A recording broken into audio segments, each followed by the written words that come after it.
All right, y'all, we're back. The 53 presents. We are moving on to our second set of divisions here. We are going from the north now to the south. So we're going to take on the NFC South and then the AFC South, talk a little bit about where we think they're going to end up in their division, if they're going to be a playoff team or not. We're excited to break down these 8 teams with you. As always, we got Jason Tosh up here breaking it down with me. How are we doing today, Jace? It's another great day to be alive. Going up on a Monday. How you doing?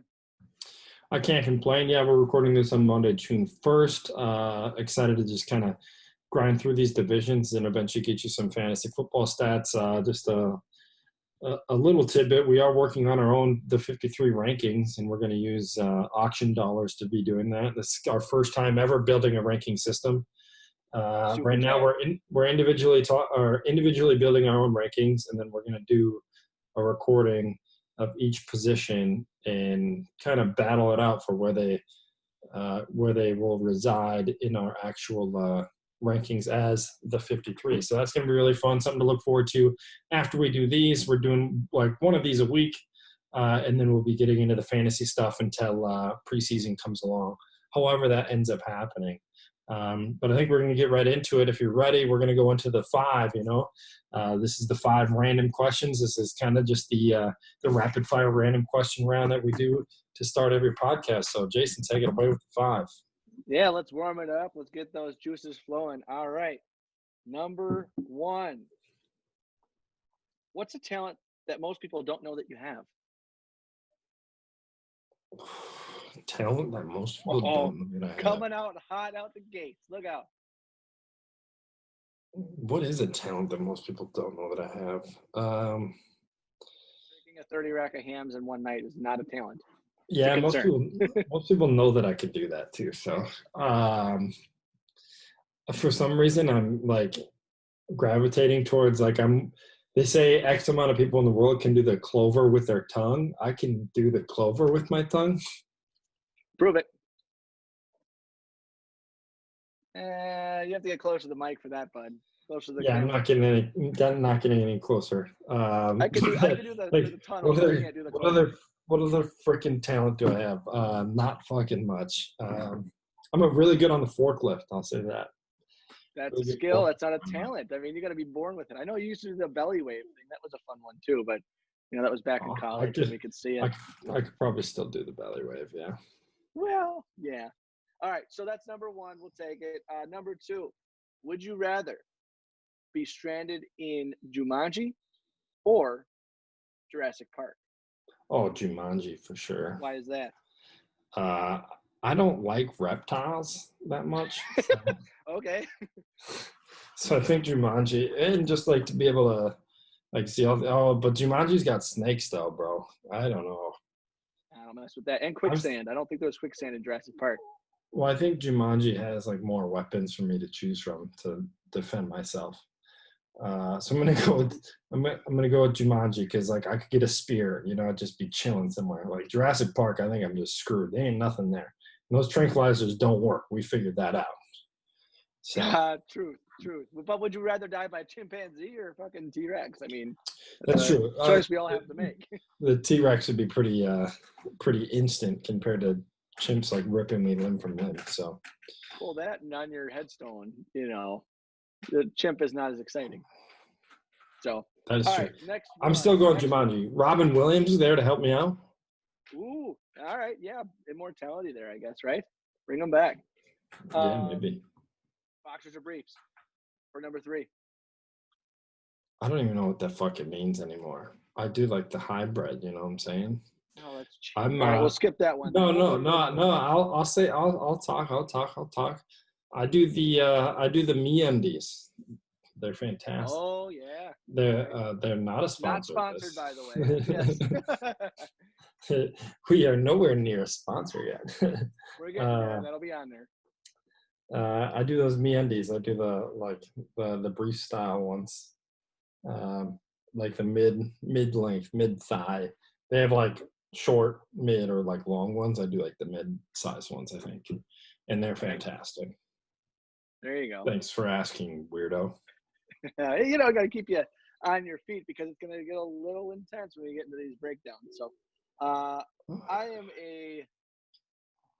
I guess I'm a boxers guy, but yeah, I'm Yeah, you kind of just halfway haven't with the grown. hybrid. You haven't kind of grown up if you still wear boxers, if you ask me. It's somewhere in the middle. I guess it's more of a hybrid, but they're hands. So, the like the true boxers, there's too much They're wind going briefs on and there. they're briefs and then they turn into boxers after like a year because they Yeah, just I like guess. the elasticity doesn't it wears out, so they Oh turn. yeah, and the quarantine 15, and shit happens. Um, all right, so is there a better beer in the world than a shower beer? If so, what would it be? Is there better If beer in the world than a shower beer? Yes, there is a better beer in the world than a shower beer. convince me. Um, it is a post-athletic event beer, and you're doing it. So, like, if you play softball and you weren't like drinking the whole game, maybe softball's better because I drink the whole game during softball. You're playing basketball for like an hour and you're running fives outdoors, and Hmm. then you're like, all right, we're done, and you're like still sweating, exhausted. That's a better beer for sure. I'm with you. I'm Shower with beer, you. you're like lazy. Like I love the sense of accomplishment, and then I get the beer Like with you it. earned And it. it's just like Okay, a like you earned huge it. exhale, just like oh, and it's so refreshing because you're sweating and it's hot outside. All right, all right. No, Like I'm with you. I'm about it. I'm about playing it. intramural football, and then going home and having a beer was fantastic. It's a great feel, especially because with your buddies. I know the shower beer. I look forward to it because it's usually either it's hangover, but more often than not, it's the first beer of the night for me, or the second. And I get in the shower, hot Right. shower, ice cold beer. The night is new and potential to be anything you want it to be. The world's your oyster type of thing. So, That is a all great right. combo. I can't take that away from I'm not saying you convinced me, but I'm not saying you're wrong. Well, we might have to do a part 2 to that one later. you. All right. All right, then last one of the 5 before we get rocking into some football. What's your favorite concert you've ever been to? Damn, favorite concert. It's kind of a tough question because there's a many. Um, but the favorite concert I probably ever been to is actually Macklemore's first concert I ever been to with him. Situationally, it was just amazing. His album just came out. He was huge off Thrift Shop and Can't Hold Us. But when we bought the tickets, like he was a kind of a no name. Like I think Thrift Shop just got on the radio. So we bought the tickets for like $20, and you could have like resold them for 200 because he like between the time we Yeah, bought the tickets and we went to the concert, he like blew up, right? So yeah. that's super cool. But we're at the state fair, which is super cool. We were there with all our friends and family throughout the day. Big thunderstorm came in. They didn't let us get out into our seats until the thunderstorm passed because it's an outdoor auditorium. And so we had to do a limited set at the state fair because you had to be lights out by like 10 p.m. So we came out and did a limited set, and it was just like super high energy. I was like jumping up and down, literally Yeah. running up and down the aisle in the midway there. It was super fun. It was like raining the whole concert and just fucking awesome. So that's probably definitely one of my favorites. But I got so many. Right. I remember that one. That was a great one, and I got the pleasure of enjoying that day with you guys. Aside from the concert, because Jimmy and I played in the rain. We rocked out to the concert outside the stadium because we were trying to scalp tickets and could not. That's right. I think he ended up passing out somewhere along there, but whatever. I have like a Probably the really case. close 1 and 2 for that question. Number 2 is going to be when we saw Chainsmokers downtown Minneapolis, and you actually like we collided at that concert, not knowing each other was going there until like we showed up. Like holy shit. That's right. And I was living out of town, so it was like even crazier.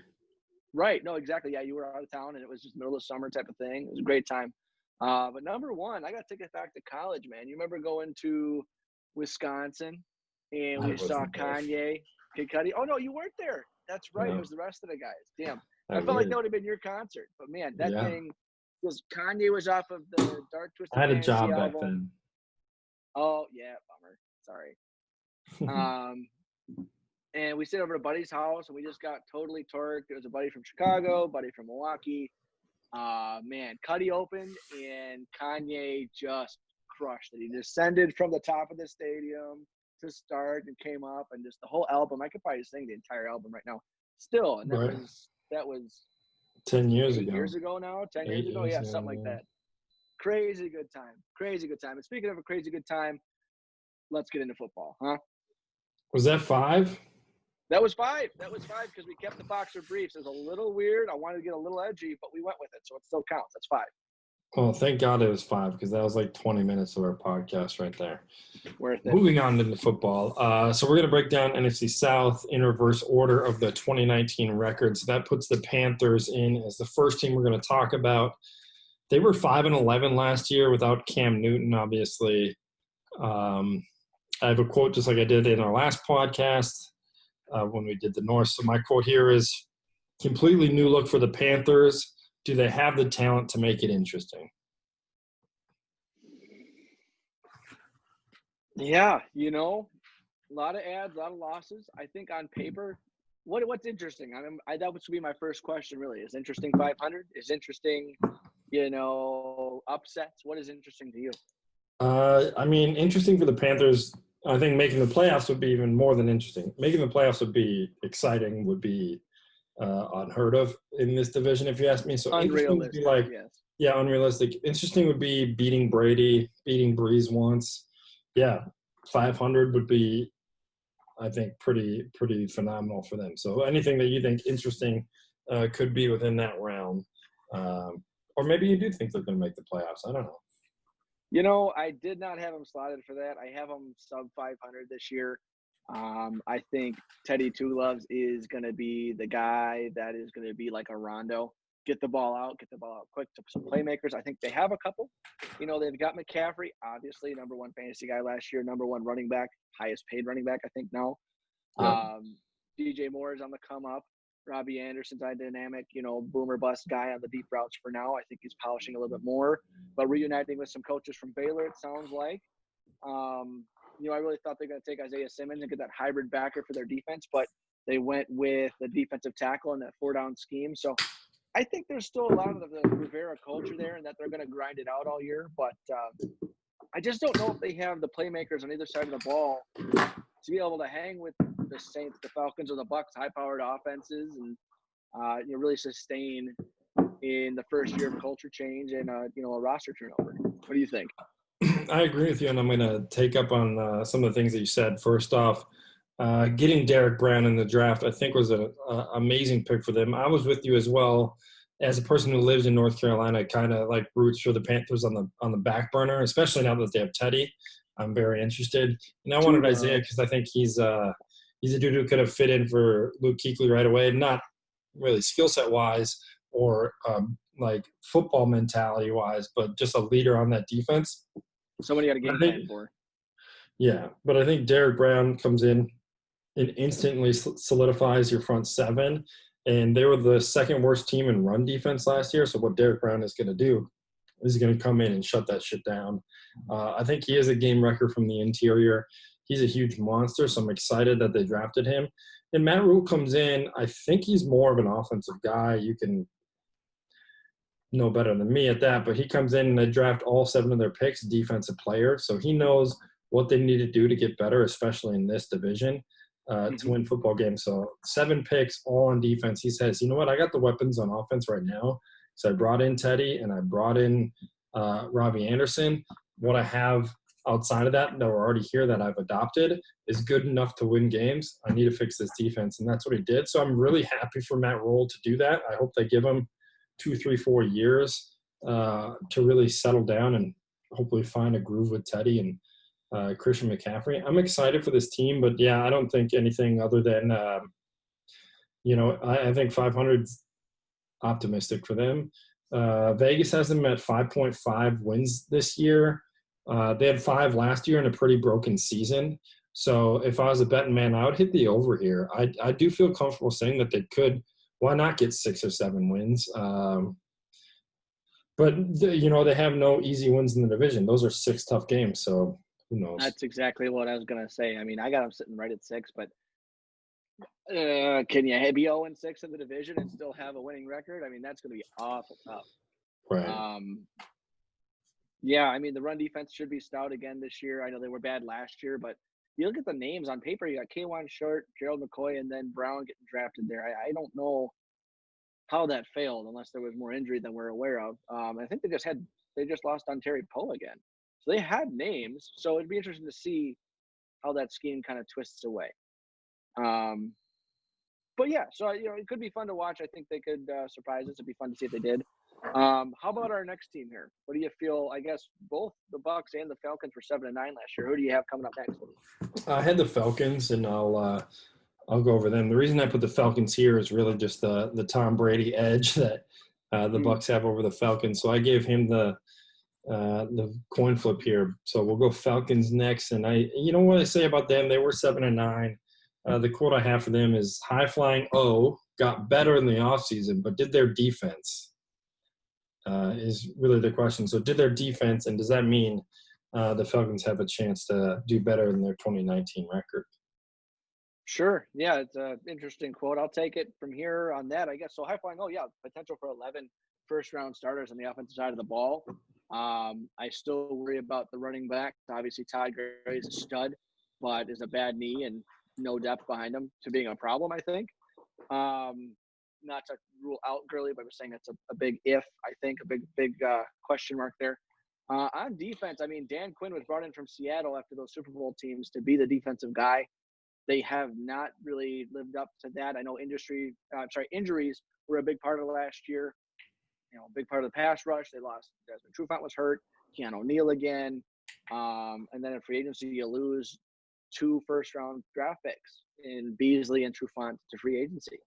So I definitely believe what you're hearing about the hot seat, I would think, for Quinn.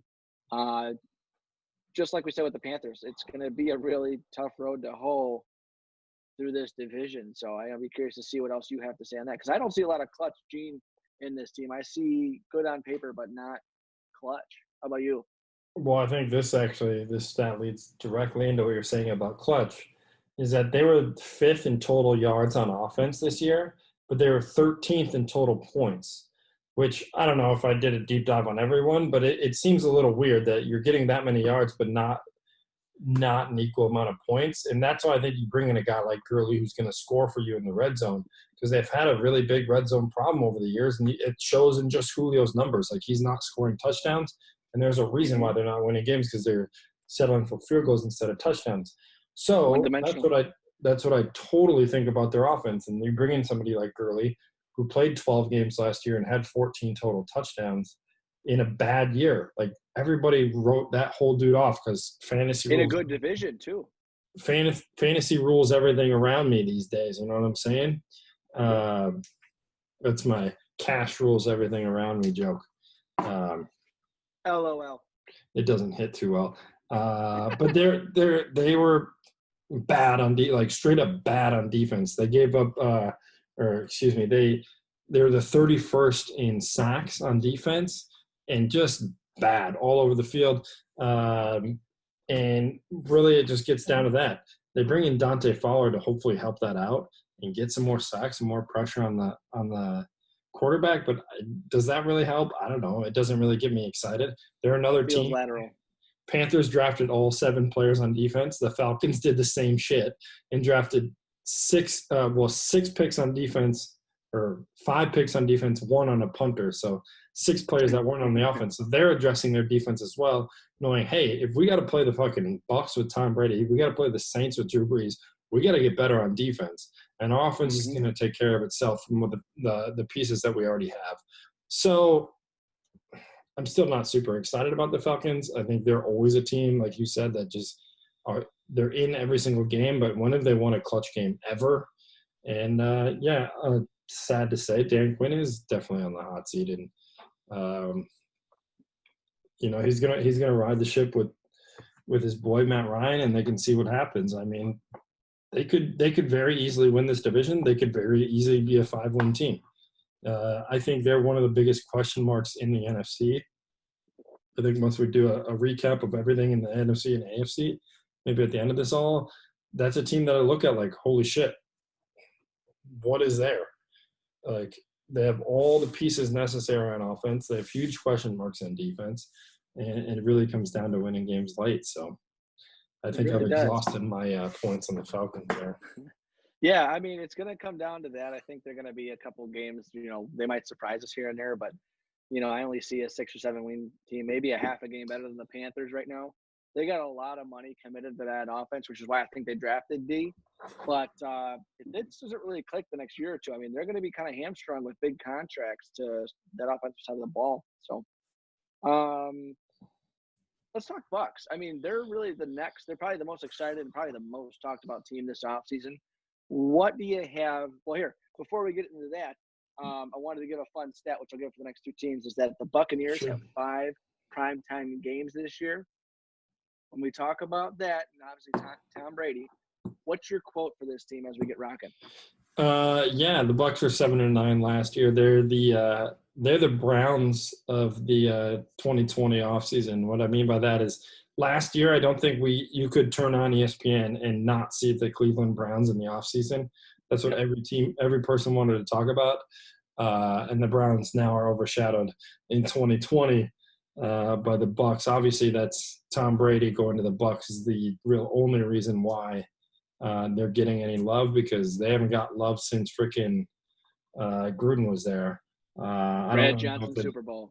Yeah, I don't really know if they've gotten love since then. Since they were fucking in the Vikings and Bears division, which is crazy. So he goes there. They're kind of like the Browns of 2019, 2020. Yeah. My question, or my quote for them is, it's more of an individual thing here with Brady, but is it the chicken or the egg? Is it Brady or Belichick? And we're going to find out. We're going to learn this season. There's no question about it. It's going to be something where I like the Browns analogy in that you never heard about it in the media, but this everything's looking too good on paper where, even last year, I was like, oh, the Browns get Odell, they're going to be a shoo-in. They spend all this money on their defense. They're going to be a shoo-in for the playoffs, deep playoff run, maybe even Super Bowl. Not to discredit Tom, let's take Tom out of the equation as far as the branding, but kind of feels a lot of the same. I mean, this team did pretty well with Jameis. They were above 500. They got weapons, but it feels a lot like it's on paper. We haven't seen the chemistry. We haven't seen it gel. We haven't seen Brady in this style. We haven't seen it with a battle line and an average run game, below average run game. So, you want to see him air it out and all that type of thing. Defense wasn't that great either. 2 years ago, Trubisky carved him up for 5 or 6 passing touchdowns. So I just feel like it's so good on paper. How could you not? But you said the Browns, and that's exactly what off the cuff I just thought of. They sucked last year. They had a lot of dysfunction and a lot of reasons that we didn't think that they would have it, but they did. Well, the big difference here between the hype that the Browns got last year and the Buccaneers hype outside of Tom Brady is that they have Bruce Arians. They have a bona fide coach that the players love and they're going to get behind, and know that this is a 2-year experiment with Tom Brady, and they're going to buy into it. Brady's going to go into that locker room and demand excellence. I don't think your boy in Cleveland's quite doing that. He doesn't seem like a dude who's going to be doing it like Brady does. But what I get to here is people are worried about this defense, and I'm telling you what, the defense looks bad on paper because their quarterback threw 30 interceptions. Their quarterback fumbled 6 or 7 times, and they put the defense in bad positions all year last year.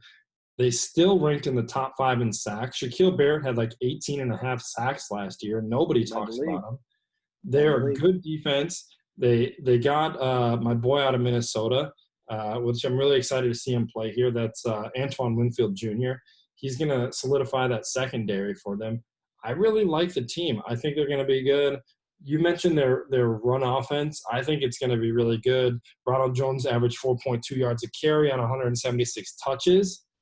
Mm-hmm. But when you throw 30 picks, you ain't running the ball that well. And they threw so much. Like, Brady isn't going to come in here and throw 50 times a game. It's not going to happen. He's never really done that. He loves a balanced attack, and there's going to be games when he throws the ball 15 times and they run the shit out of the ball. So they're going to get better there too. I think cool things for older listeners is old coordinator is Byron Leftwich, who was the old coordinator last year. was a quarterback that kind of bounced around, most widely known for being the Jags quarterback. And then they have Antoine Randall as an offensive assistant, which I think is super cool. I didn't know that. That's awesome. They were both in Pittsburgh for a time, weren't they? Yeah, I think they I don't know if they crossed paths, but they were both definitely there. Cool. I think Vegas hits it right on the head again here. Vegas has them as 10 wins. The third most wins in the NFC, with the Saints and Niners only being higher with 10.5. So I think how I see it is they are a 10-win team with Brady. I think they're even higher than that. I would hit the high on this one too, just because of the Brady effect. So that's how I see it. I think the team around them is pretty good. Happy that they drafted a tackle in the first round to help out Brady. And I think Brady loves rookie tackles or young O-linemen. They historically never paid O-linemen because I think he liked to bring in young O-linemen to mold them in the way that he likes and not teach them bad habits. It was like they were rotating that line in his 20 years for the Patriots. They went through 20 names that you could probably, if you look down their lists of their Super Bowl. Oh, absolutely. At every position too. Yeah. So I think he's pretty pumped about that, and I'm excited to watch this team play for sure. Oh yeah, I mean, I had right about 9-10 wins, plus or minus one. I agree with a lot that you're saying. I find myself being more cynical about a lot of teams because I feel like this, as a whole, the meat of the order is a pretty average league. You've got a couple of great teams and a couple of really shitty teams, but I feel like it could be any team at any time can get hot. And with all these things on paper, they could definitely get hot for sure, but it's going to take a lot coming together. So, Bucks, yeah, there you go. So let's talk about the division winner from last year, the New Orleans Saints. Yeah, man. 13-3. Drew Brees is back and healthy. Hopefully, what are you feeling? What are you thinking? What's your quote? This is well, as a Viking fan, there's been a feud with the Saints for 10 plus years now. Yeah. And lately we've gotten the better of them in the last two matches in the playoffs we've had against them, which has been great. But my quote here is, man, I feel like Drew Brees should have like a ring or two more by now, but happy he doesn't. That's my. But happy he doesn't, yeah. Yeah, but happy he doesn't. That's really all I got, man. Because I think it's true. You look at his teams, and the Saints have been the most consistent team, maybe outside of the Seahawks, but they've been up and down kind of. But they've been the most consistent team for the last 10 years and have one ring to show for it. That was 10 years ago now. 10 years ago, something like that. 9 years ago, I don't know. But so it's kind of crazy that they're 13-3. Look to be the favorites with the Niners last year. They end up losing to Aaron Rodgers in Green Bay, correct? No, they lost to the Vikings, guys. Oh, they lost to the Vikes, you dude. Come on, you dink on the push-off in the corner of the end zone. Oh, what push-off? I mean, the 6'6" tight end against a little tiny D-back. Yeah, extend there. Get the fuck out of his way. Let him catch the ball. Says the tight end. Come on. That's all we got, man. You got to use the body. So yeah, that's kind of what I have to say about them. I think that they're just coached so much differently and so well that there's no downslope for me here. I'll let you take a swing at it. Yeah, it's their division to lose, man. I mean, the one thing that we forget about is they were 13-3 last year. Drew Brees missed almost half a dozen games. He's out 4 or 5 games with a broken thumb. Teddy. Yeah, Teddy Two Gloves took him there, but it wasn't sexy, but it was consistent. They relied on all facets of the game. A little bit extra light on Taysom Hill. The run game was balanced. Camaro was dinged up a little bit. Obviously, you had Michael Thomas lead the league in catches. But the defense shone through. You had done some – I don't want to take the numbers from you because you did some great research. But the defense had what amount of sacks and what type of numbers? They were third in sacks. I don't have the exact amount, but they had third in sacks, though. I mean, that you can just tell about that being the well-rounded team. You always think of the high-flying offense with Sean Payton, Drew Brees, especially in the super years. But this was really a well-rounded team on offense, passing and throwing, chewing clock when they had to, clutch points when they had to, but also, again, right there, sacking the quarterback, defense is pulling up. So Their division to lose, I think, even with Tampa Bay knocking on the door. And I think we go from there. It's really going to be that simple, I think, for the South. I think it's going to be that simple for the Saints, that they just keep doing what they're doing, barring catastrophic injury. They can be the guys. I mean, I totally agree. I don't think there's any negative coming into this year for them. They get better on offense, especially with the addition of Emmanuel Sanders. They draft this Troutman as a tight end, which in the 4th round, but some people seem to like him. They draft the center Ruiz out of Michigan in the 1st round. That's going to help them out as well.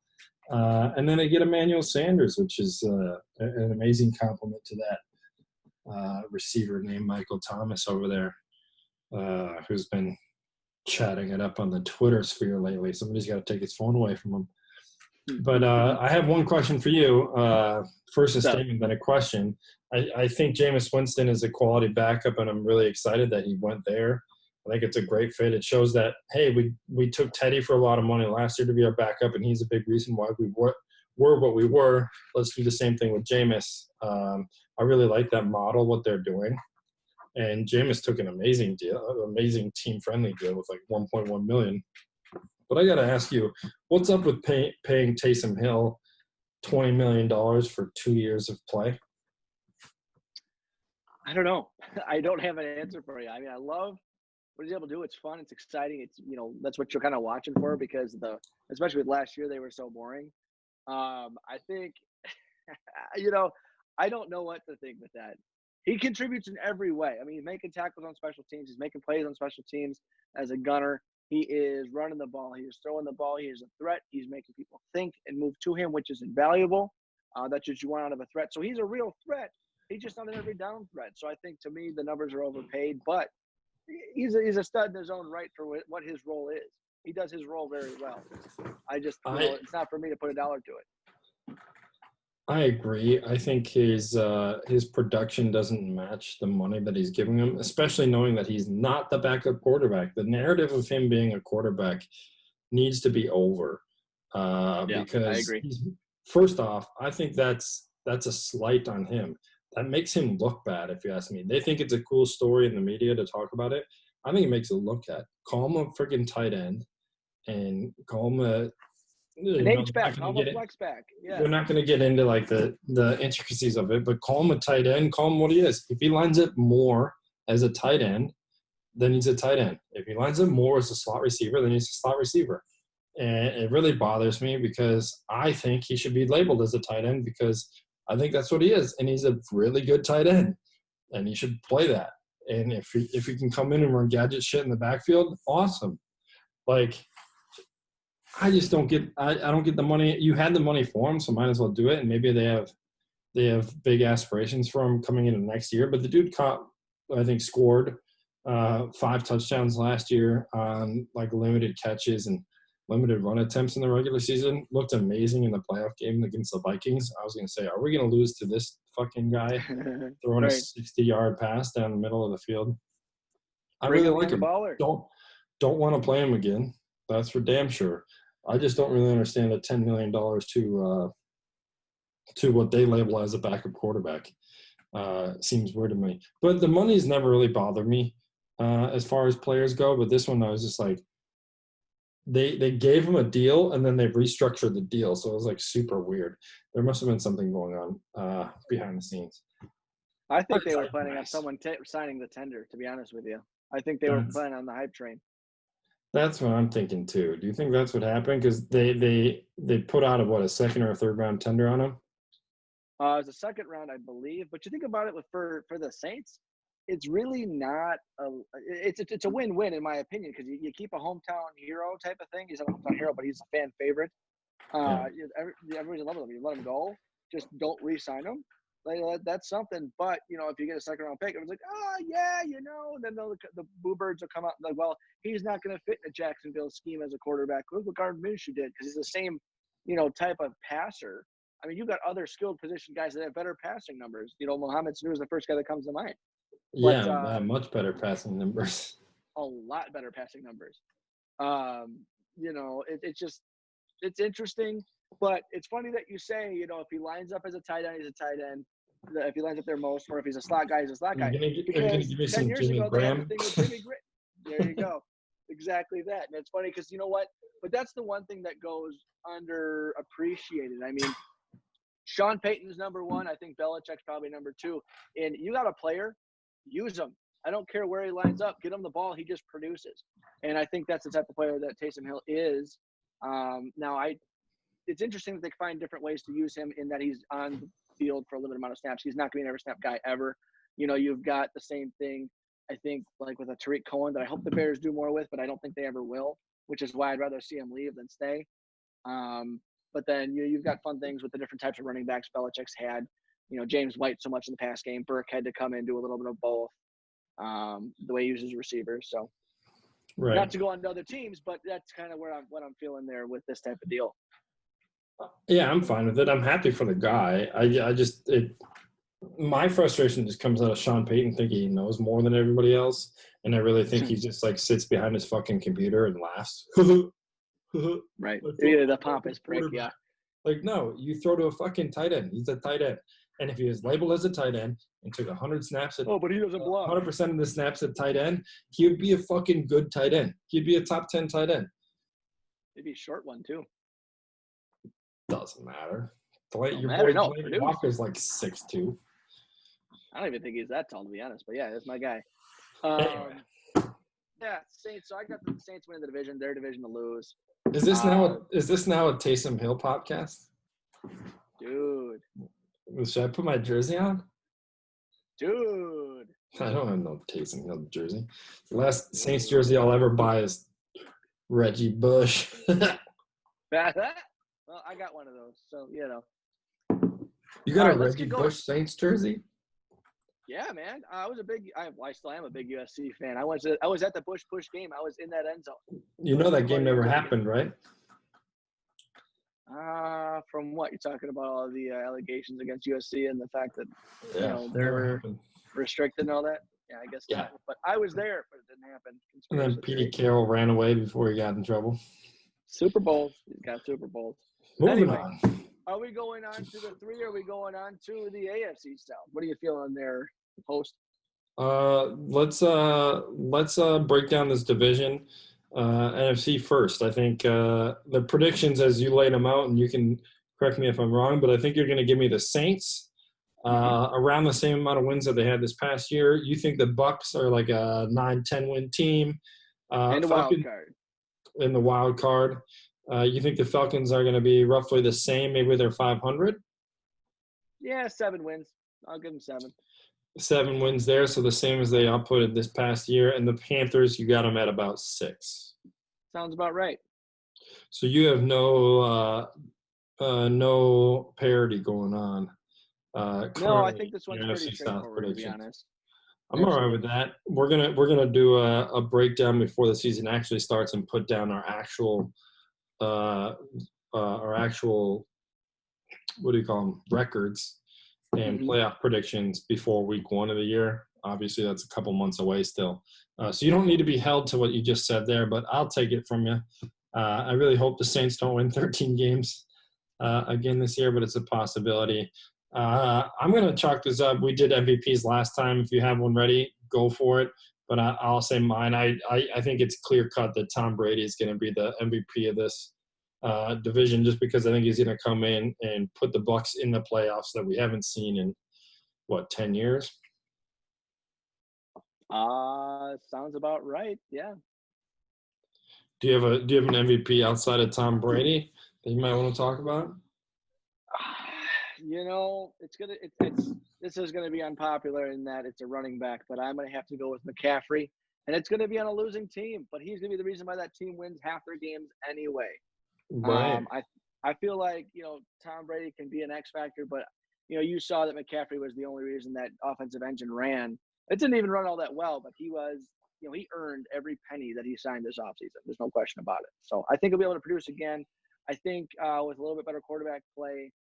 Some help on defense for sure, and then a second wide receiver should do him some good as far as letting the load or at least loosening the box.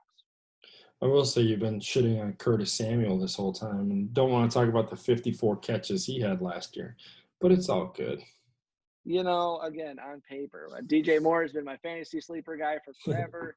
And, Robbie Anderson, the speed kills. We talked about that last time. We'll Third move wide on to the receiver. They AFC. didn't use a third wide receiver all that much last year. They did not. We'll move on to the AFC. This is the AFC South in the reverse order of the standings in 2019. The funny thing I'd like to point out here is that this division is eerily similar to the NFC South. How it leads down, not how the teams play, but like a lot of how they laid out last year is how I kind of feel this year. But we'll get into it, and I don't even know if that makes sense. But the first one here is the Jags. They were 6-10 last season. Pretty terrible. Because I think the Jags are currently in free fall, and a lot kind of how I feel about the Panthers, but I have more optimism with the Panthers. But the quote here is, can this team unify? Because it feels like they're falling apart. Humpty Dumpty. Team's trash. Don't like Jay Gruden, the new OC. There's a reason they've only got one primetime game. They got Ben McAdoo as the quarterbacks coach, though. Awesome. He'll run another quarterback out of town.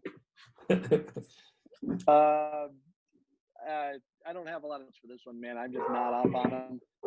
They got a couple of young pieces last year that were nice, and then you got – I like the wide receiver core, to be honest with you. I like Conley, Westbrook, and your boy DJ Chark over there. Yeah. But Minshew, I'm not in the mania. I'm in the social media mania, but I'm not into his gameplay mania. Line is average. Defense is only getting worse as they try to get more picks, but they're not turning into anything yet. Young, I think they're just going to be a perpetual suck for at least a couple more years. I don't see any potential. How about you? I'll fight for him. God dang it. Somebody's got to fight for him. Then you do it. Gosh darn it.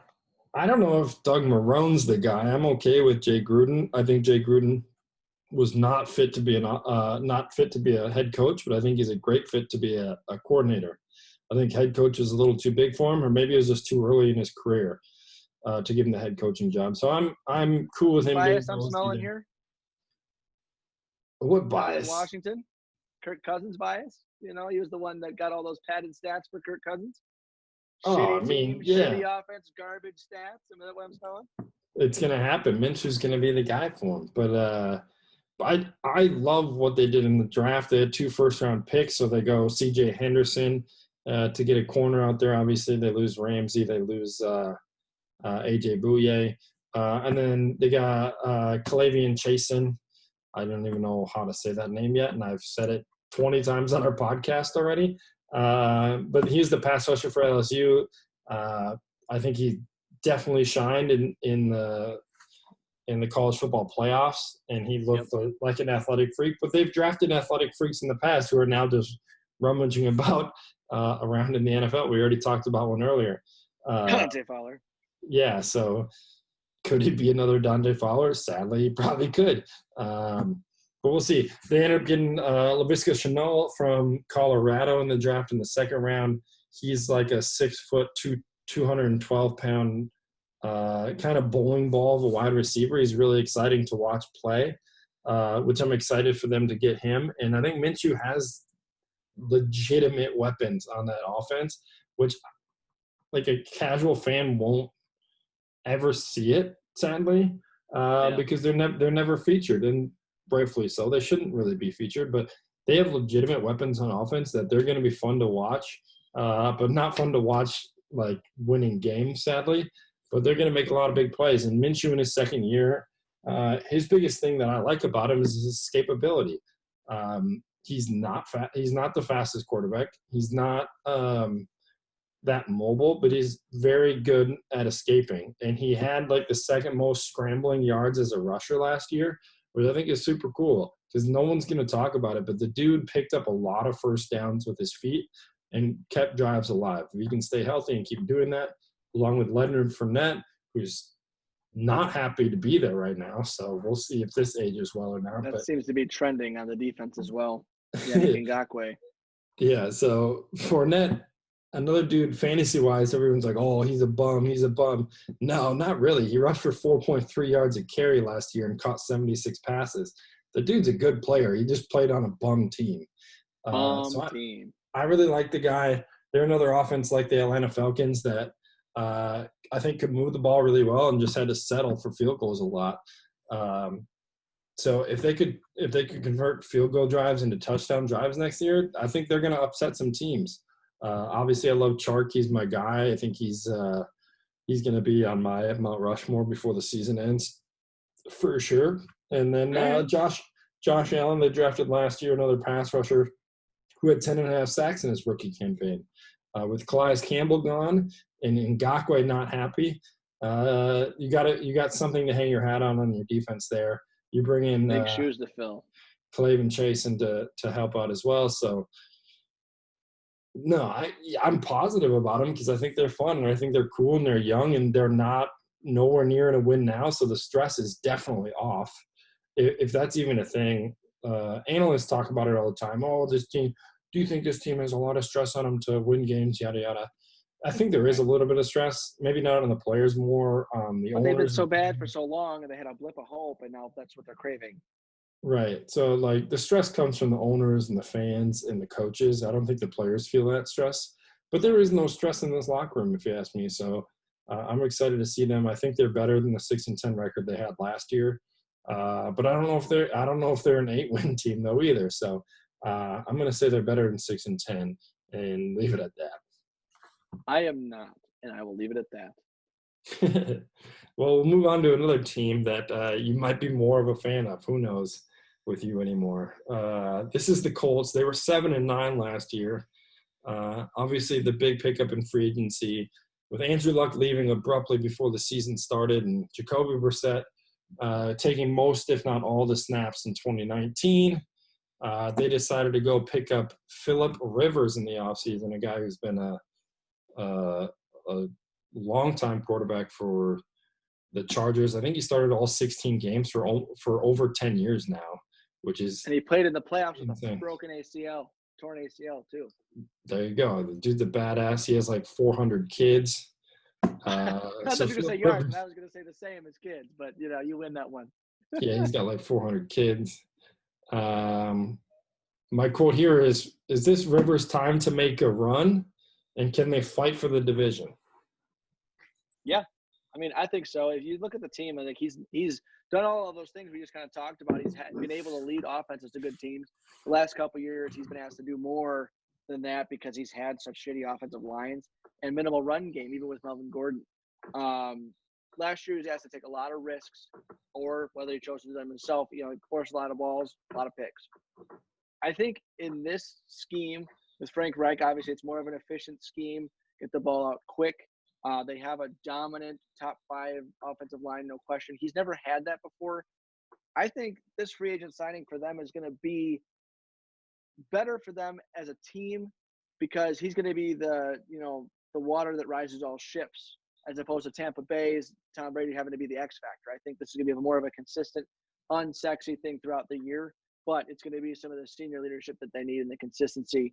Once he settles his happy feet a little bit, I think it's really going to pull them through. I've actually got the Colts winning the division. Wow, I think that's a fair analysis with the Colts, and maybe this might be a team week after week where we fight about because sure. I'll break down some things about the Colts and get into Phillip Rivers, but Colts last year were middle of the road, pretty mediocre. They were 16th in points for, 18th in points against. I think they're very much in a win now situation. Just knowing that they have young guys on their offensive line specifically, and then young guys on their defense that need to get paid. And so you bring in a guy like Rivers to win now. That's clear. You trade for a guy like DeForest Buckner. You trade a first-round draft pick for him. It's just very clear that that's what they want to do. With Frank Reich in his 3rd year, you want to see him progress into a playoff team for sure. But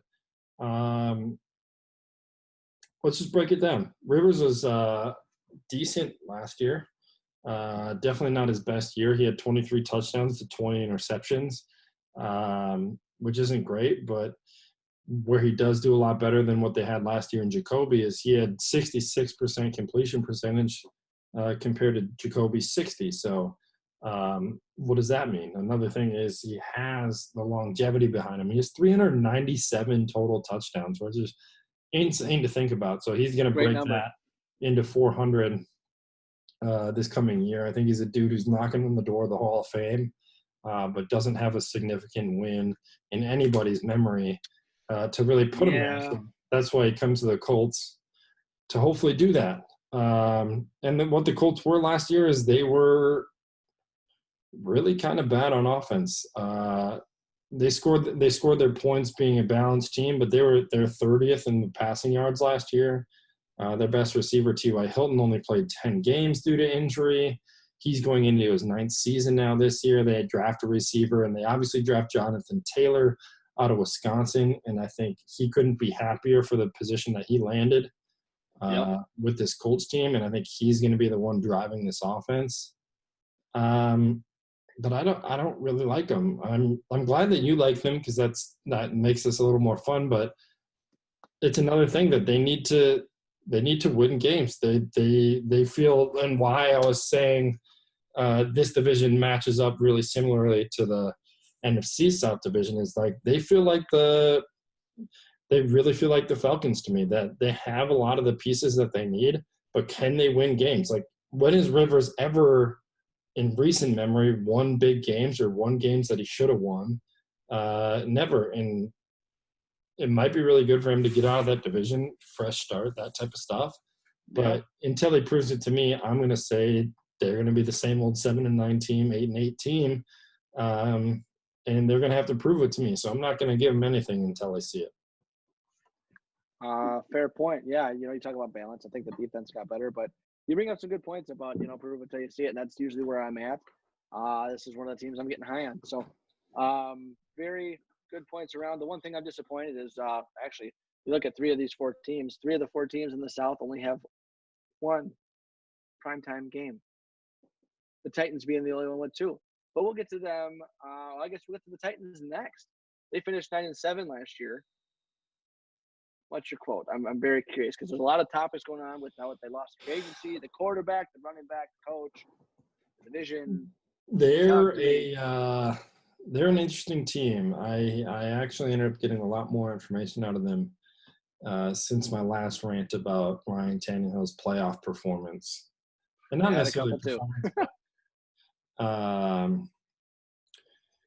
So after all that and seeing where they ended up with a 9-7 record with Ryan Tannehill, who was only there for a season, now he comes into his 2nd season. I've been able to take a step back and look at it in a different light, and we'll get into that. And I'll give you this question before I give you my analysis. Okay. But what level of success do you need to see from Ryan Tannehill to make him worth the money?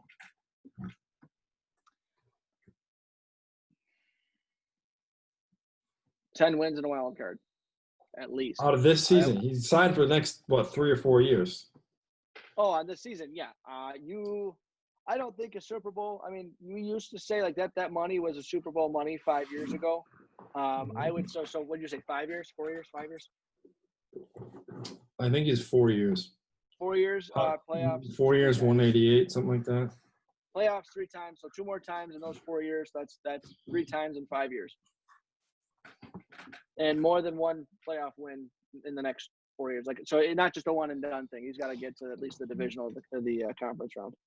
All right, so you're going more team stats with it, which is totally fine.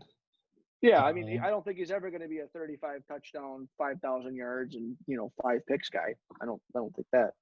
Right. Okay. Well, give me your analysis on the 9-7 Titans going into the 2020 season then. Well, I like Vrabel. I think he's going to be a player's coach like he's always been. I think he's going to get the guys to fight for him, which I think he'll get a little bit more out of his team again. But, they lost some key players on defense, Logan Ryan, Jarrell Casey. They lost Jack Conklin, the all-pro right tackle. Big loss. Yeah, I mean, here's the thing. They paid the quarterback. They didn't pay the running back. They extended the running back on the franchise tag. I'm not a big guy on paying running backs, but he did some pretty dominant numbers, which I'm sure you'll talk about. I don't know. I mean, you've got some young receivers. They weren't all that dynamic. Some decent numbers. You've got a new tight end. Well, not a new tight end, but Jonathan Smith taking over Delaney Walker there. Some more unknowns, to be honest. The defense will keep them in games, I think, but I don't think they're explosive enough. I'm just hoping that they can keep the consistency on offense and pounding the rock, because who's to say they're not going to put 9 in the box now against them and kind of go that way with it. So I don't see a much better than 9 wins, to be honest, this year. Right about that seems right for me. Maybe 8. Okay, yeah, I'm fine with that. Okay. So my analysis, when we kind of just broke down the free agency, I didn't really get to look into Tannehill as much as just those 3 games that we watched in the playoffs, where he threw for 8 total times, 12 total times, and then I think the third one was like 21 total times. So, like, was that fair of me and fair of us to really judge him on those 3 games where he threw less than 40 times? Like, maybe that wasn't fair. And it got cold. So let's look at what he did last season as a backup quarterback coming in for Marcus Mariota, who was the franchise guy beforehand. So we'll look at that we'll start with some team stats. They were 10th in points for, which to me is a top 10 offense. When you think of the Titans, you don't think of a top 10 offense. You just think of a team that likes to run the ball and kill clock. They were a top 10 in points for last year. I think that means a ton. And then they were top 12 in points against on defense. So what's that telling me right now is, like, those are both saying, well, they were just to be in the playoffs and they were just to win games in the playoffs. Now we'll get into Ryan Tannehill. He played 12 games and started 10 of them. In the 12 games, he threw for 22 touchdowns on 70% completion. I know he only threw around 28 times a game in those 12 games, but whenever you can get 70% completion and that much touchdown production, I mean, that's almost 2 a game on only 28. If you only need to throw 28 times a game and score 2 touchdowns doing it, maybe I shouldn't be so bummed, but the money just didn't match the production. But right. Maybe that's not their recipe. Obviously, it's not their recipe. Their recipe is red zone conversion rate. This is insane, and I need to look back at different years. But their red zone conversion rate, if you don't know what that means, it means anytime you're in the red zone, how many times do you score a touchdown compared to either kicking a field goal or turning the ball over. The Tennessee Titans' red zone conversion rate was 75.6% and led the NFL, where the second team was the Ravens, who was a very high-flying offense, who had 67.6%. So they almost beat that by 10 percentage points. That's crazy. No, that's crazy. So when you look at that, it says they didn't get there that much. They got there 45 times compared to the Ravens' 64. But when they're getting there, they're scoring fucking touchdowns. And I think Tannehill has a lot to do with that because he can run the ball very effectively. His play action's good. And him and Henry are a really good combination together. So I think it is a winning recipe for them. Again, is he worth the money? That was why I had the question to you. But is he a good fit for this team? Hell yes. I've changed my mind on that, and I might change my mind again. But I think he's now a really good fit for this team for that reason. But it all comes down to Derrick Henry on offense. He's averaging 5.1 yards a carry on 300 carries. Like, that's nuts. Yeah. He's a stud. I mean, what he did in the playoffs was unbelievable. I don't think people will forget that for years to come. What else do I got here? I mean, their passing attack's great. You're a big fan of Corey Davis. I think he needs to really step it up this year to be a huge threat as an offensive threat for the Titans, to be a little more well-rounded with Jonnu Smith, as you mentioned, A.J. Brown, of course, and then Corey Davis. I mean, they have a really good core there on offense. And then their defense is very stout as well, and Mike Vrabel's a defensive guy, of course. I like Kevin Byard, of course. They got Jonathan Joseph from the Texans, who we're going to talk about later. Harold Landry III is a pass rusher. I loved his bend. He's your guy, huh? Yeah, I wanted the Bears to get him out of BC a couple years ago. Oh, he just does it right. He's progressing well. Well, there you go. And then they drafted Christian Fulton from LSU in the second round, who was a pretty high corner for a while, and then kind of dropped into the second round. I think some people had him as a first-round draft grade. So I really like this team. They definitely didn't get worse. I mean, they do lose some guys. Jarrell Casey and Conklin are big losses. But I like them. Unfortunately, they're in a division where I'd like to see the Texans win. But I think this is the Titans' division to lose, just because I think they're well coached, and they have what it seems to be a recipe that is different than other teams, so it's harder to game plan against. And I like the Titans to win 10 games next year for sure. Yeah, I think probably best coached team in the league, or in the division, for sure. Speaking of coaching, well, I guess coaching or managing or drafting or trading. Well, he does both. He does all of it. I don't know if he does it well, but he does it all. Oh, Let's talk about your boys down in Houston. What's up in H-Town? Yeah, Houston was 10-6 last year, as we famously know them for now, is what people are saying is the worst trade in NBA or in NFL history or recent history. Worse than Herschel Walker? Well, recent history. We got kids, you know. Right. We'll get back to it. Kind of re-up on what I was saying here is Texans were 10-6. We're talking about the trade. Obviously, DeAndre Hopkins going to the Cardinals for David Johnson in the second rounder. People are saying worst trade ever, yada yada.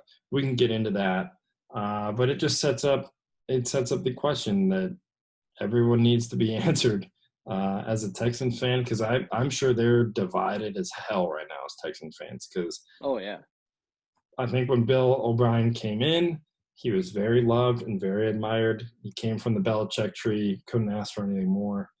Right. 4 years later, couple playoff wins, couple playoff appearances. Texans have never really seen the amount of success they've had with Bill O'Brien, excuse me. Obviously, Kubiak brought them to their first two playoffs, but Bill O'Brien has now made them a legitimate team. But what does that mean for them now? So the question is, or the quote is, has Bill O'Brien set the Texans up for failure, or is there a method to his madness? I don't know. I think the initial reaction was obviously for failure on a lot of fronts, with draft capital lost, money not being paid.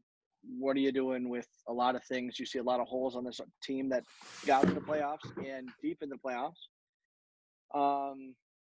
You and I were talking off air. I'll let you spin off this idea because it is your thought. But with some of the things that they had moving there, it's not great to lose the best player at their position in the league, being DeAndre Hopkins, or arguably that. But bringing in some of the pieces that they did, they are a lot more balanced. That could be to their benefit and take some pressure off other positions. I love that idea. I think that's kind of, you inceptioned me a little bit, so I'm thinking on a little bit more. But I'd like to hear you run with that one a little bit. I think first off, I think offensively they are very close to the Colts and Texans. They're 14th in points for, so that just puts them right into the Colts and Texans, where the Colts were 16th, Texans were 10th. Like, these teams are very close to each other. Granted, they do play different football on offense, but totally. the numbers in which they play is they're all balanced teams. They're all very balanced. And what I see from the Texans this past year is that they want to run the ball more. They had a 1,000-yard back last year in Carlos Hyde. They obviously think that David Johnson is going to be one of their answers to this. They passed for 3,700 yards last year, rushed for 2,000 yards last year, had about 100 more passing plays than rushing plays, which is exactly kind of the balance that you want to see in this year's football. And that's why they're doing what they're doing. And I'm down with it. And that's what balance to me means. If you need to sacrifice a tool that was the best at its position to eventually get two other players at that position to hopefully not do the same production but similar production and then get better in the run game, who am I to say it's not going to work? Obviously, I'm being an optimist with this team and still want them to succeed. Bill O'Brien has really yanked my chain a couple times and wanted me to jump ship, but I'm kind of happy with overall what they're going to look like. I really like Brandon Cooks. I still don't get why one of the best receivers in the league gets shipped out every year or every other year. Still doesn't I make sense to me. Not a bad word has ever been said about him publicly, so like I don't get what's going on think it was a with all money that. thing, but even then, Yeah, I mean he was Drew Brees' number one receiver, and then they shipped him for a first. Like what the hell is going on? But I like this team a lot. Um, I shouldn't say this team. I like this offense a lot, and that has 100% to do with Deshaun Watson. And I do like the receiving core now, even though it doesn't have the big name that we're used to, and DeAndre Hopkins. But the big fall off here is their defense. They gave up the fifth most yards on defense, and they desperately need to get to the quarterback. I talk about sacks a lot, and I think it's going to continue throughout this. But if you can't get to the quarterback, you can't win games, if you ask me. And this team is just not cutting it. Obviously, JJ only played 8 games last year, so that could be a big change. But if you're not bringing in guys who can get to the quarterback, I don't really see them getting better on defense, sadly.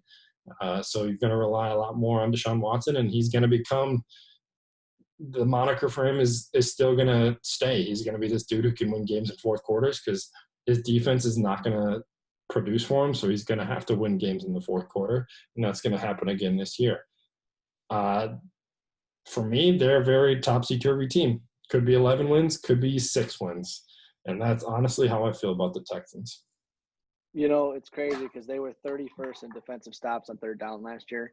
And we looked that set up before we got on the air because that's just what it felt like. They felt like they could not stop anybody for nothing when it even came close to counting. Still feels like they haven't replaced Clowney. And now that his price tag keeps coming down, see if it was worth it or not. But the topsy-turvy end of things could be 11 wins, could be 6 wins. I feel the same thing about the Bears. I think they're the most comparable in different ways, but in that same right, they have the most potential, I think, out of a lot of teams, and they have a good platform against a moderately strong division, to where we could be talking about a playoff team, or are we one person, one player away from a rebuild, with some of these things. It's just to a point where it'll be fun to watch, but it's cautious optimism at best. Yeah, I think that's fair. I mean, if we want to get into it a little bit more, we can. It's if Deshaun Sure, Watson do isn't it. if Deshaun Watson isn't happy there, is he gone when his contract comes up? Number one. Well, with Hopkins being the guy, how much did he – so is Deshaun Watson a playmaker because he runs outside the pockets and finds Hopkins? Because he's so savvy, he catches every ball, he can read defenses and get in between those holes? Or are we going to find out with the Band-Aid of DeAndre Hopkins gone, is Watson even better than we thought? It could be one of those two things. Who made who? Yeah. Not a chicken or the egg, but it's going to be all him now. I think it's just going to show you that DeAndre Hopkins is such a facilitator. It doesn't matter who's on the field; he's gonna make plays. And David Johnson, quite honestly, makes them better in the pass game. He's a dude. Yep. I think people are very soon to forget that David Johnson was an 1,000 and 1,000-yard guy before Christian McCaffrey was. Granted, his receiving was like 976 or something that year, his sophomore campaign. But like that's 1,000 and 1,000 if you ask me. It's only 2 or 3 seasons ago. Yeah, he was like 2017. So it's like the dude can ball, and that's, I think, a huge reason why they brought him in.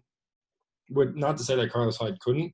I think David Johnson just has that other skill set where you can line him up outside and make him run a couple different routes. So I think he's going to produce just fine, Deshaun Watson. The explosive play meter, it really comes down to health of Brandon Cooks, health of Will Fuller, who's got a soft spot in my heart, even though he never sees the freaking field.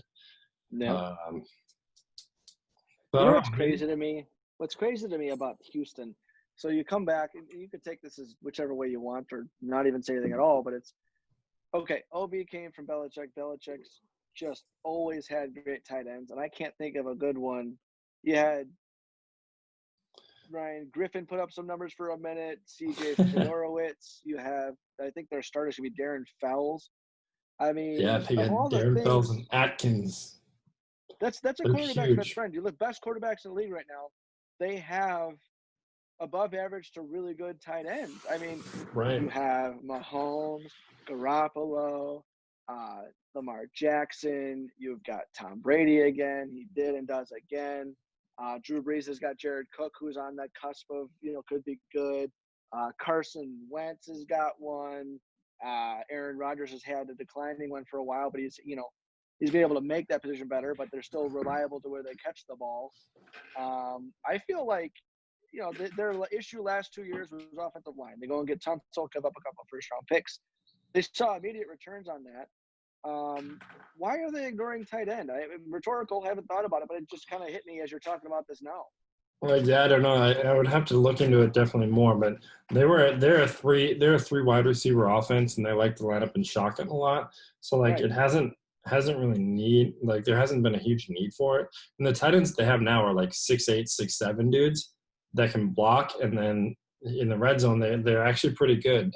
Ballers. Fantasy wise, obviously, it's not guys that you want to take, but 30, 40 catches, 4 or 5 touchdowns is what you see from that production, and you're going to see it again this year. But they like to get their speedsters out there, so they'll line up in 3 wide receiver sets a ton. And I think you're going to see a lot of more kind of jet motion out of them this year, whether that's with Brandon Cooks or they got Kiki Cutie and a couple other guys that can run it. Randall Cobb's definitely a dude who can too. So there's we'll definitely see. a mold that they're hitting with the receivers. The average height, shifty, quick in space, not so much your burners type. Mm-hmm. That must be the scheme that they're looking for. Yeah, I think they're going to win games in yards after catch, which is fun. And DeAndre definitely did that and added even more. But that's how this team's going to win. A dude like Golden Tate on this team would just then I'd be pumped. If it was Golden Tate instead of Randall Cobb, all right, let's play. I can see it. Unfortunately, that's not the case. But we'll move on. We can talk about their defense a little bit if you want, because I'm still very mad about how you About what? the defense, about the Texans defense if you want. What? What's that? Yeah, exactly.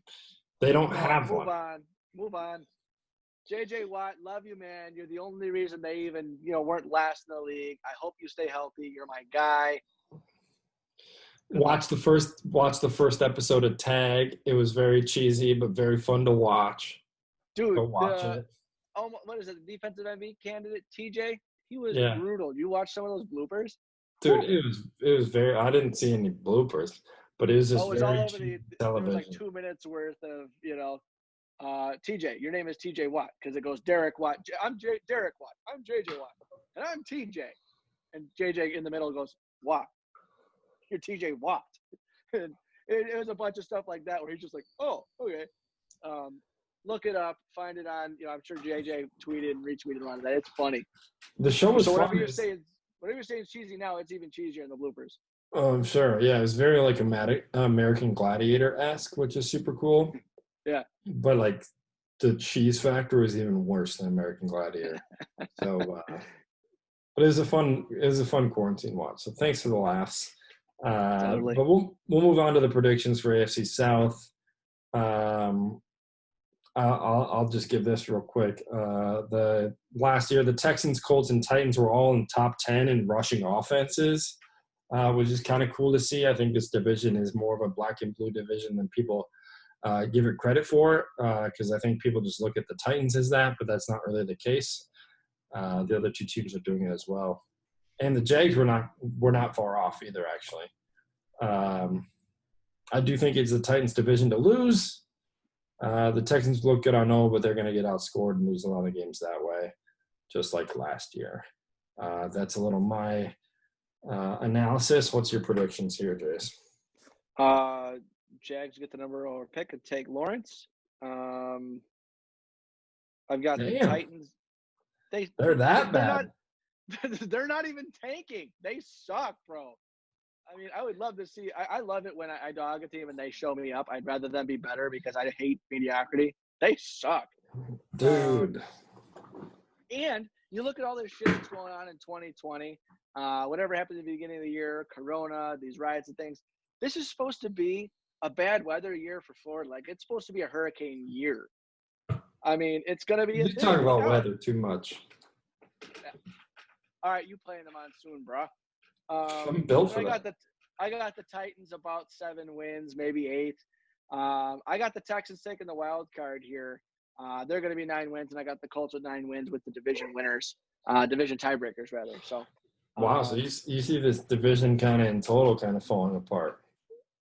falling apart, but I got two playoff teams out of them. So the records are down, but I still see them, producing. And I think these 2 teams can get hot late if they need to. That's true. I mean, it happened last year. The Texans were up freaking 21-0 to the Super Bowl champions. Not forget that. Okay, enough. Let's move on. Is that Corona? Maybe. I think my MVP here, without being too talkative about Deshaun Watson, I went Derrick Henry. God dang it! I still don't get it. The king. I shouldn't say I don't get it, but you watch the dude run, and he just runs like nobody else has ever run before. He runs super high, doesn't use his big body the way you think he would with like lowering his head. He uses his body more to like stiff arm and just like not even stiff arm sometimes, just like push people away. And lean. I'm just bigger than you. Momentum and science and math. It looks like he's playing tag football or flag football. It looks like he's playing flag football the way he just like pushes people away. Like, it's super fun to watch, and it doesn't make any sense to me. So I really like. I was gonna say roller derby. Yeah, it's like roller derby, bro. Just he's going like with the long legs. It doesn't look like he's pushing that hard, Yeah, he's but just like smooth. He's trucking. It's crazy. Yeah, he's a really smooth runner and doesn't make any sense. So Derrick Henry could definitely score like 20 touchdowns on the ground, just like Aaron Jones is going to. Look out. Yeah, my MVP, super controversial to what you just said, but I have the quarterback for the Texans as well, taking Deshaun.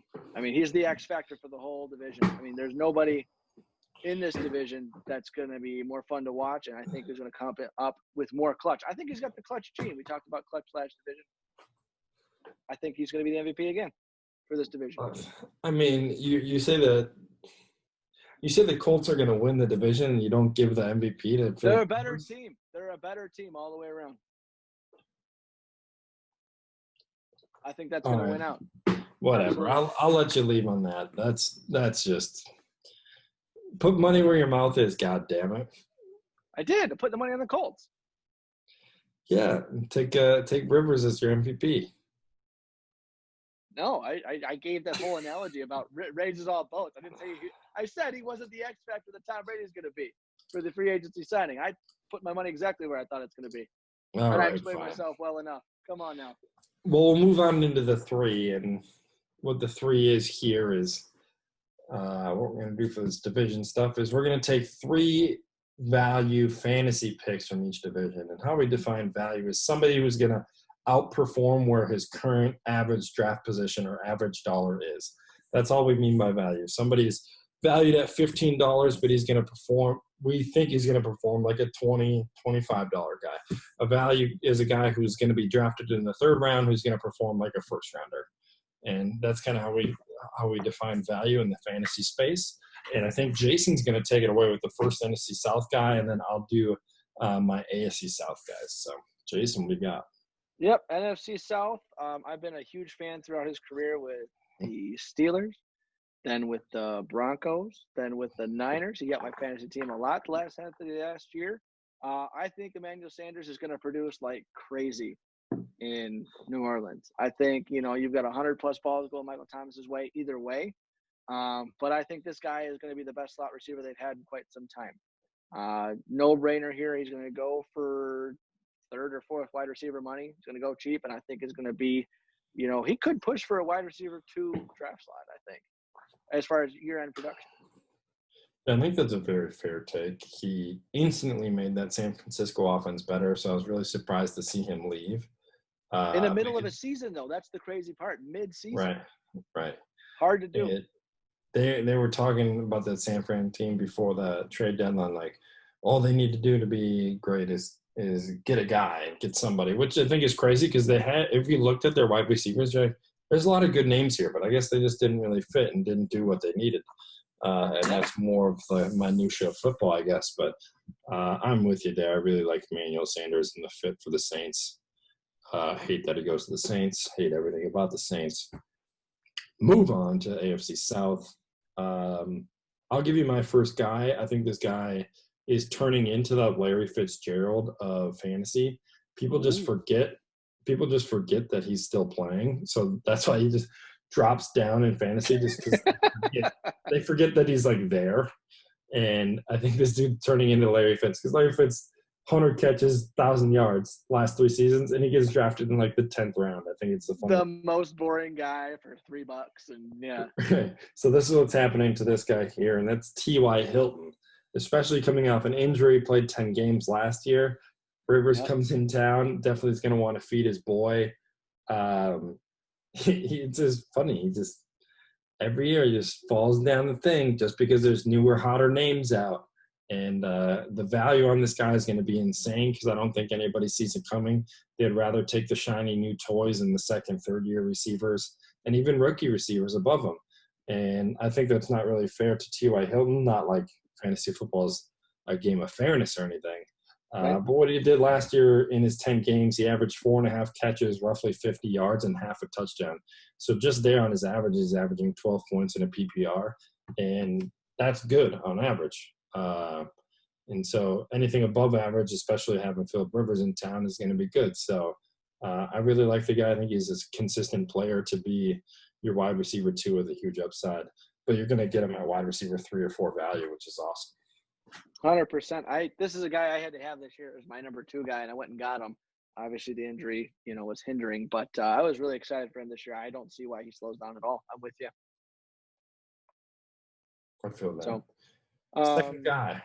Yeah, my number 2 is what's looking like on paper the model of consistency. I think some people say Matt Ryan is going to benefit most from Todd Gurley, but I think it's my pick in Calvin Ridley.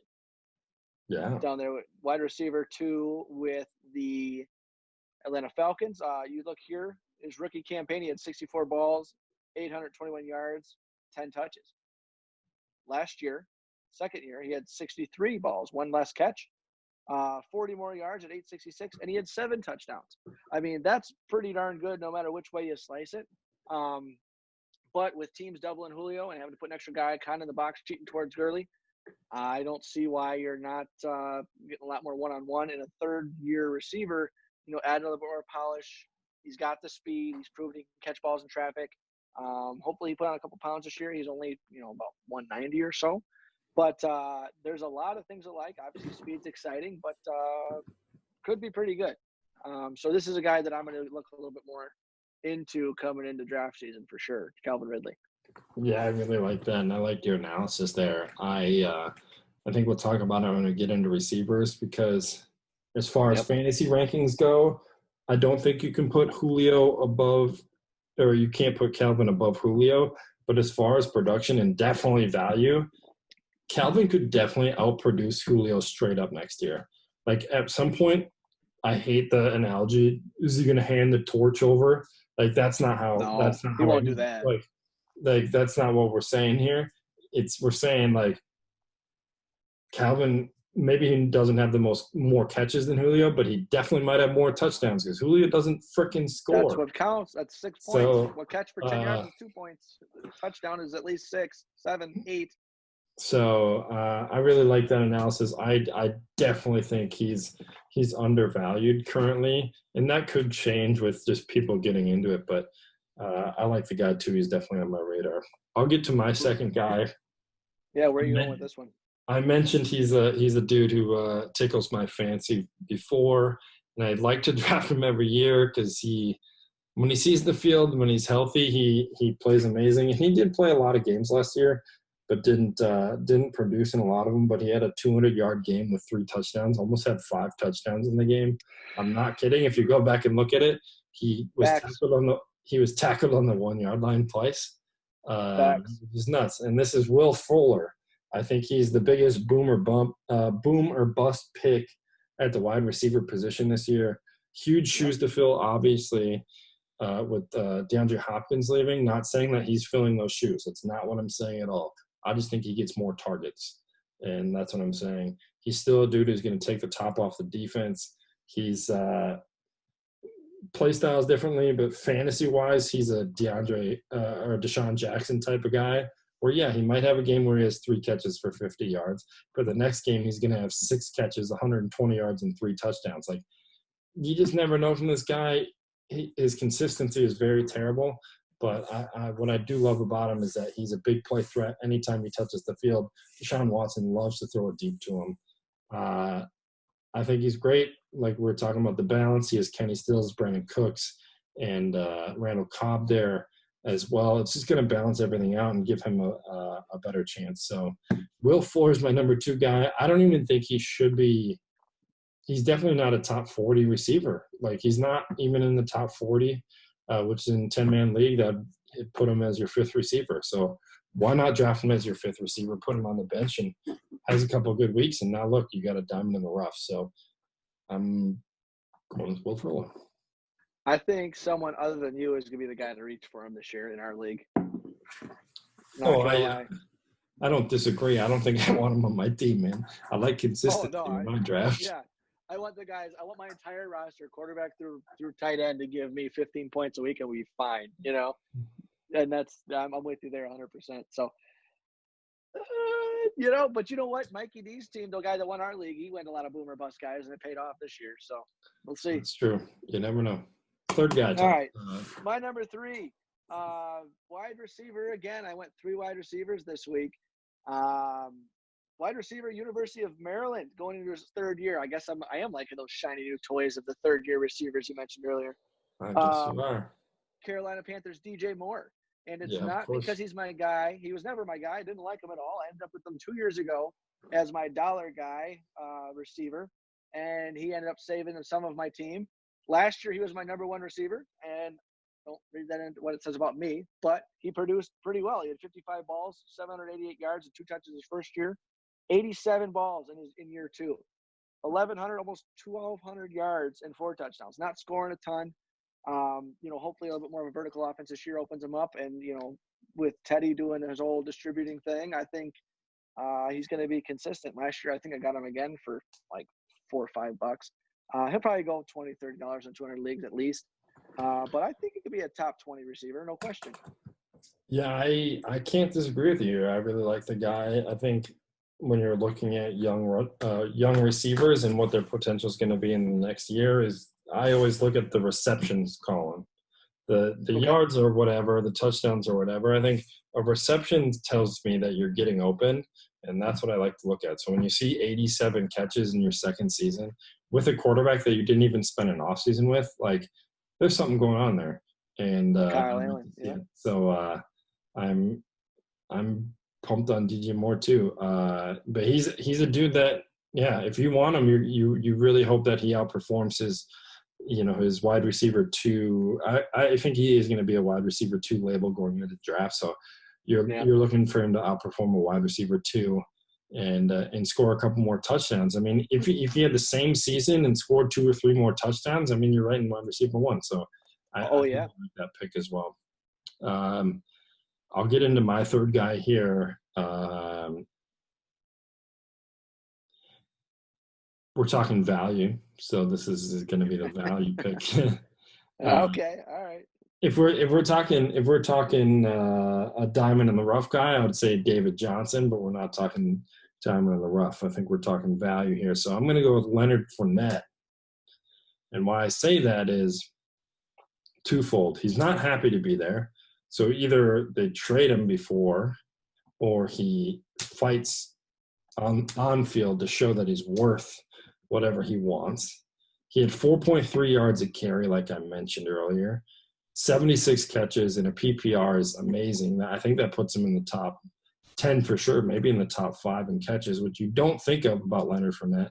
In the last offseason, he lost like 20 pounds and really became athletic and not just a big ball. And I really like him. I think big ball. Dude, he was. If you look at his college tape, it just looks like a big ball. Oh, and not in a bad way, just like wrecking ball.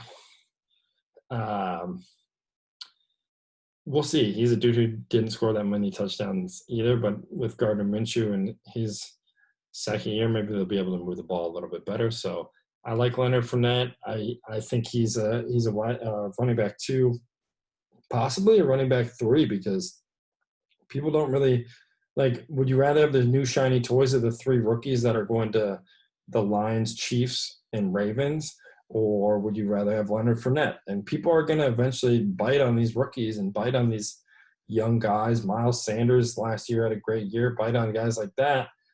And Fournette's just going to sit there for people to be like, oh, people love the shiny new object when they should just take the consistent guy is kind of what I'm getting at. So that's where I see him. I think his value just drops just because he's not shiny and new. And that's where you're going to make a lot of value and make your team very happy drafting Leonard Fournette, I think. Knowing that he's not going to score that many touchdowns, but he's going to produce on the ground and catch a lot of balls for you. So. Oh, yeah, dude, 100%. I mean, you hit it right on the head looking at some of these numbers. His first year, 270-ish attempts, 1,000 yards, 9 touchdowns. And the 9 touchdowns was huge.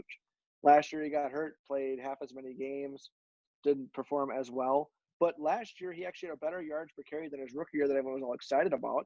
Same amount of carries, another 110 yards, a third of the touchdowns. But he caught an extra 40 balls. I mean, so if you're in a PPR league, why wouldn't you? Yeah, they sleep on him. I think you did some great homework there, man. Great homework. Yeah, that's going to be the tough part about being a commissioner of fantasy leagues and just leaking my guys out everywhere. But eventually I'm just going to have so many guys that you won't know which ones I actually want, which ones I do, which ones I don't. So.